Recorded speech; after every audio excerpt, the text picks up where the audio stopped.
Welcome to today's episode of Selling the Cloud podcast. Today we are joined by Kevin Knieriem, President of Go-to-Market for Clari, and we're very happy to have you here, Kevin. Today we're going to be covering three main areas.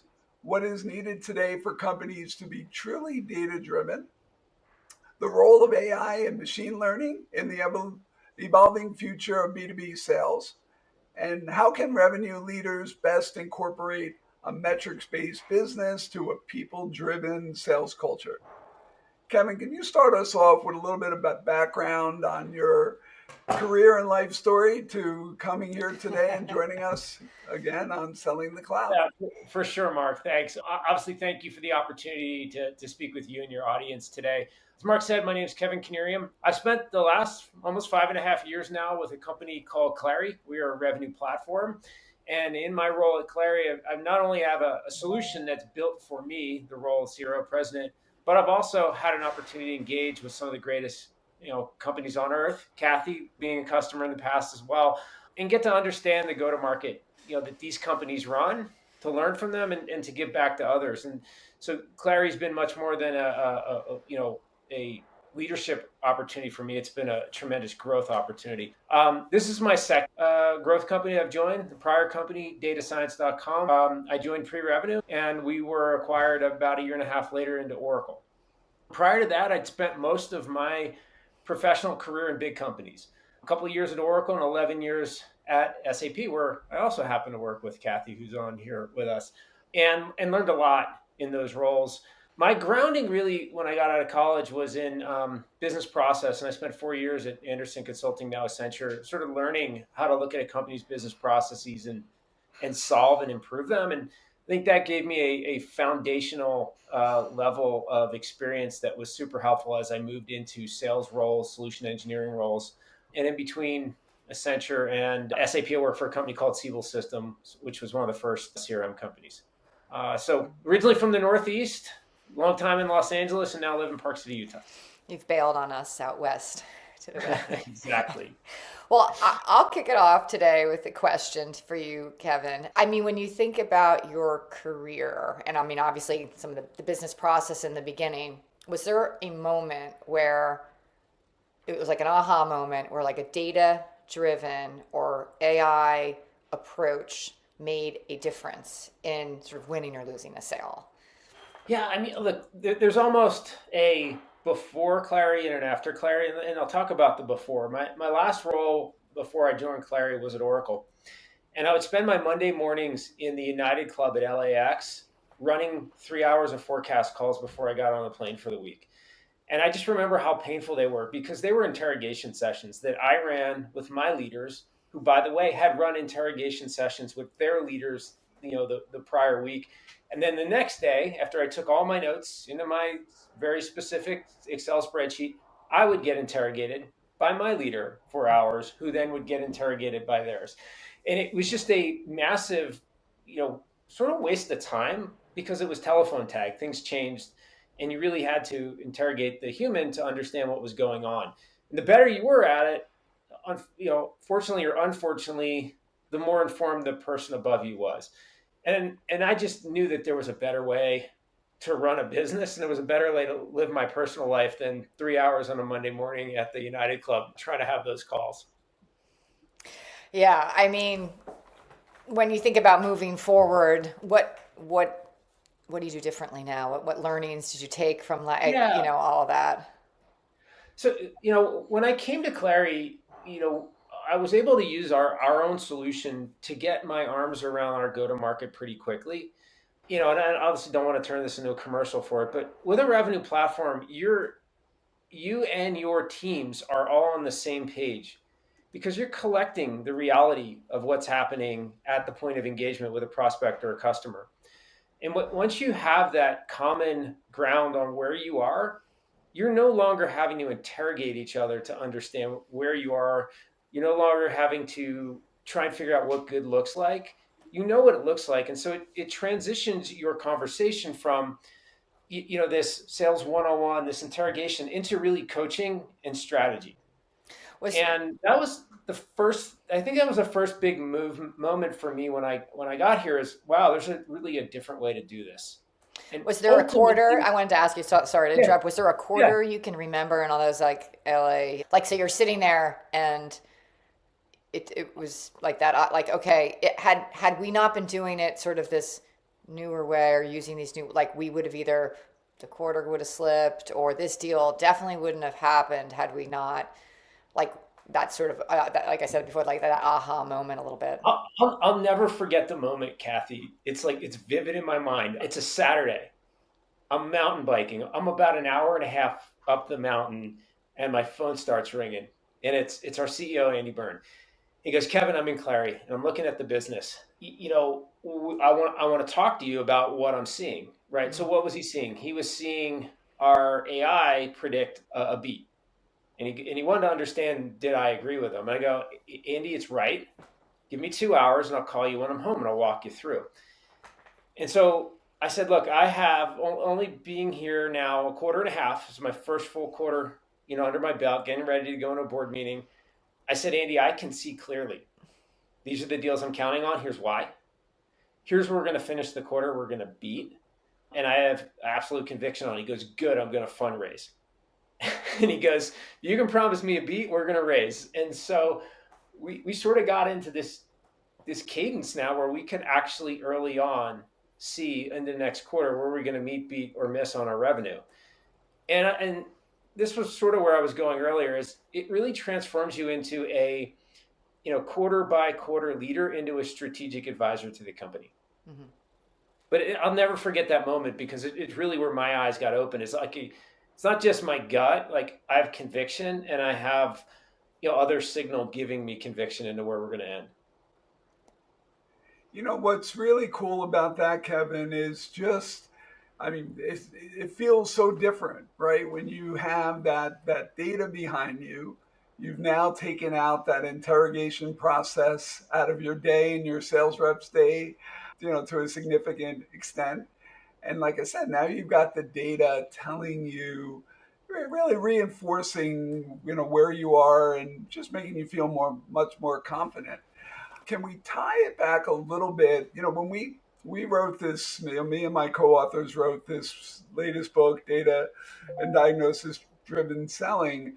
We kind of tried to do it about three main things that are impacting positively CROs' lives today.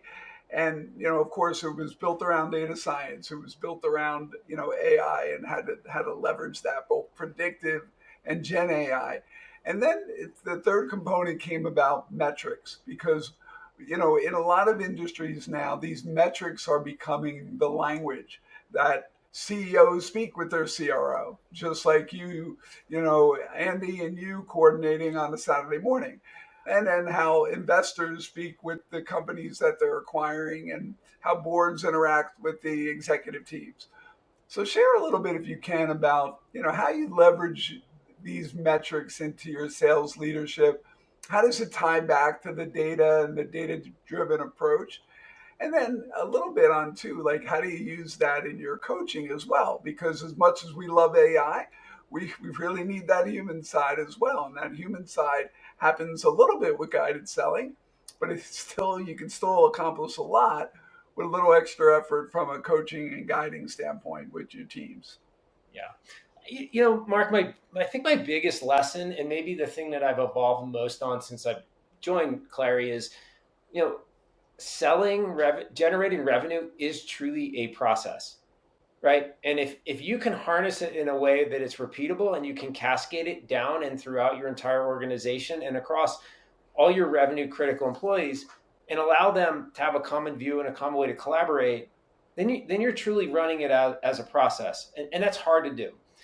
Right. So one of the things I really started to think through is, what are all these cadences or moments that happen, right? Think about the moments. There's the rep manager one-on-one. We just kind of talked about it, right? From interrogation to coaching. There's your top of funnel calls that are happening. There's your slip deal reviews. There's your churn forecast. There's your white space, your post-sale, your board prep, your QBRs. It goes on and on and on, right? And nobody is equipped to run them really well and consistently. And the bigger the company you are, the harder that gets. And so what I really started to see was, wow, what if we could provide a data-driven way, in a common way, to have those meetings facilitated at all levels of the hierarchy and across all the revenue teams, and to actually know that they were being completed. That truly allows you to run a process. And what's funny, if you think about this space, right, selling, it's really the only discipline in a company where there isn't, it's been more about the art, not the science for decades, right? And I feel like I've had a great opportunity to start to change that, here at Clari. But so let's maybe take a moment. Maybe that would be a good way to answer your question. Top of funnel, probably the biggest challenge most companies are having today is, how do I create enough top of funnel? How do I move that through my early stages and start to convert that into revenue? Well, if you're not metric driven, you have no idea what good looks like. You have no idea what's working, what's not. Do I have the coverage I need? Is it the right coverage, the right persona? And so being data driven is, you can't exist in this environment today and not be data driven. I think is the way I'd put it. Kevin, I have a question. When you think of Yeah. data driven, and as managers and CROs and everything, obviously that's like a table stakes, right? You have to go in and do that.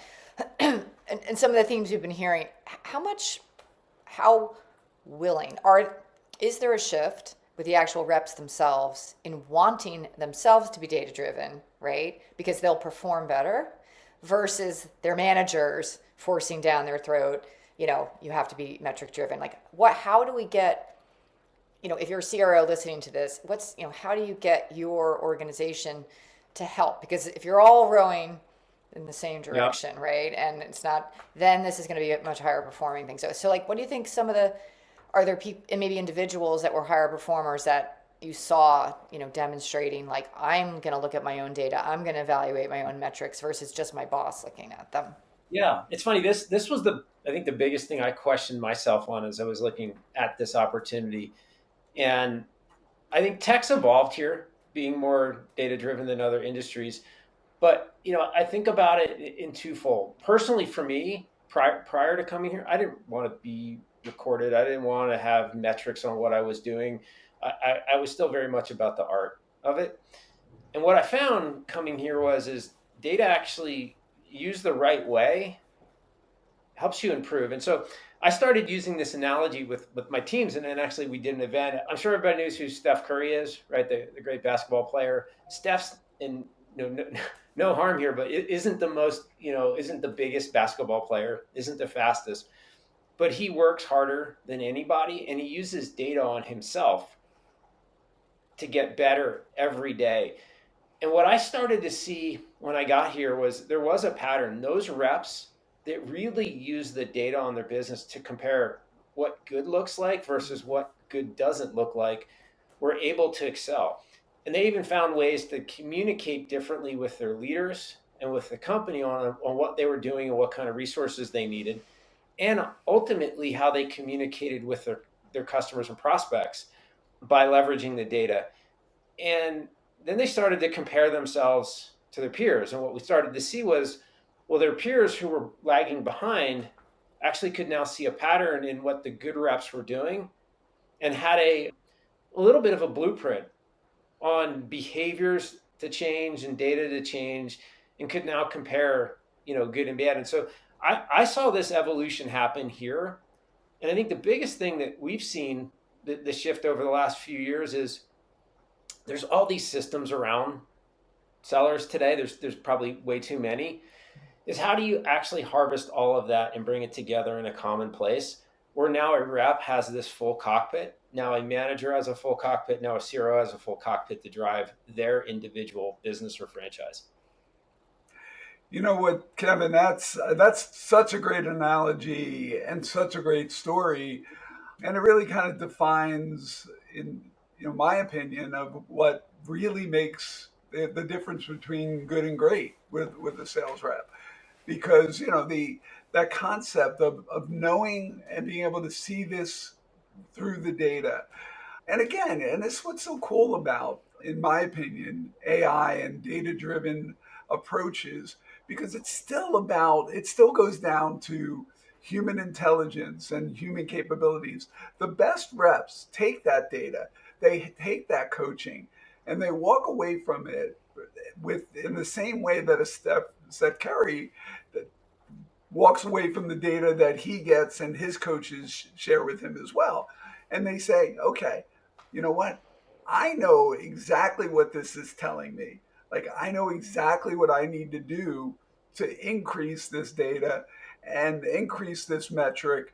And I also know that if I do that, that's going to increase my revenue as well. And that's where it becomes a really, with all this quant, it becomes a qualitative process as well. It's how you react to this, how you take this quantitative data and change it with a qualitative approach. And that's when it ties back to increased productivity, which drives the revenue we're looking for. It's interesting, and I'm assuming in your guys' careers and mine, there were always some leaders that were really good at calling their number, some reps that were really good, and others that were just terrible at it. Yes. And I think what AI has really brought to the table in having this data at our fingertips is everybody can actually be a good forecaster. Everybody can actually be a good gauge on their business because they now are looking at things through the same lens. And what we typically see is we're able to close gaps between, the sandbagger and the overcommitter, and people just become more accurate. Yeah. Kevin, have you seen this extend out to your customers? Meaning, how much of the data that's being kind of captured, and there's like different levels of that, is that now extending to how you're interacting with your customers on sales calls? Or is some of that enterprise data being extended out? And do you have any examples of that or things in use? I'll give you maybe a few examples of how my sellers are using their data to have a conversation with their customer. So, we all think about like, what are the sequence of events we need to do to close an opportunity, right? There's a lot that happens, at least in tech, that's complex, that's multi-organizational to actually get from prospect to a signed deal. And now that the reps can actually see where they are, have they engaged with a persona they need to engage with, where they are with paperwork and security and all those steps, they can actually now be transparent with the customer and go, hey, based on the data that I'm receiving back from our systems as we engage with you, here's where I see we have work to do. Here's where I see we still have risk, or here's where we have opportunity to do something else. So the sellers can actually be a little bit more transparent with their customers on the buying journey. And then, you now actually have the ability to bring the buyer and customer together into a mutual sequence of events to close a partnership where transparency, I think, removes barriers of trust, because obviously trust is a big part of how we sell.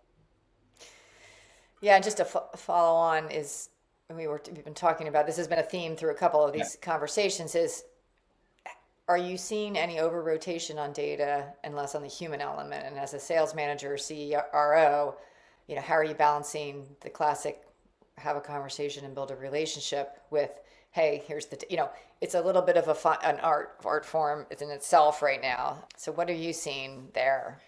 Yeah, it's, if I think about how we sell, what we try and understand from our customers is their strategic initiatives, and then how we actually can help them fulfill it. And so that's sort of the guiding principle, at least on our side. We're looking at what are the business impacts that we can provide against those strategic initiatives. And then the data's got to be relevant to that, not something that gets in the way. Now, my business is unique. I'm selling to salespeople. If I think about, some of our customers who are harvesting a lot of data off of, let's say, the machinery that they sell from their into their customers, and are trying to make decisions based on usage or consumption, which is a big use case that we're working on with many companies today, is how do we look at the way our customers are using our solutions and our products, and then actually position better ways to engage with us on, use cases, on better unit economics. And so that level of data is definitely coming into the sales cycle in a big way if we think about consumption and account-based sales models.